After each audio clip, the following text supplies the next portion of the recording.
ఆమేన్ చెప్దామా? ఆమేన్ హల్లెలూయా.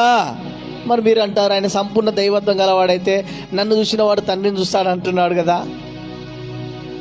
ఆయన సంపూర్ణ దైవత్వం గలవాడైతే నన్ను తండ్రి చిత్తాన్ని నెరవేర్చడానికి నేను భూలోకానికి వచ్చాను కదా.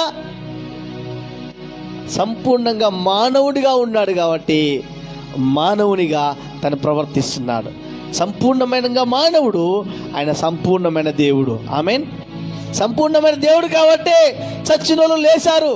సంపూర్ణమైన దేవుడు కాబట్టి ఆయన మృతులలోని తిరిగి లేపబడ్డాడు. అందుకోసమే యేసు సంపూర్ణమైన దేవుని కుమారుడు, యేసు సంపూర్ణమైన దైవత్వాన్ని కలిగిన వాడు. ఆమేన్. అర్థమవుతుందా? అర్థమవుతుందా? హల్లెలూయా. అందరూ చెప్పండి హల్లెలూయా, హల్లెలూయా. మళ్ళొకసారి ఈ మాట చదువుకుందామా. అపొస్తలుల కార్యము 4వ అధ్యాయం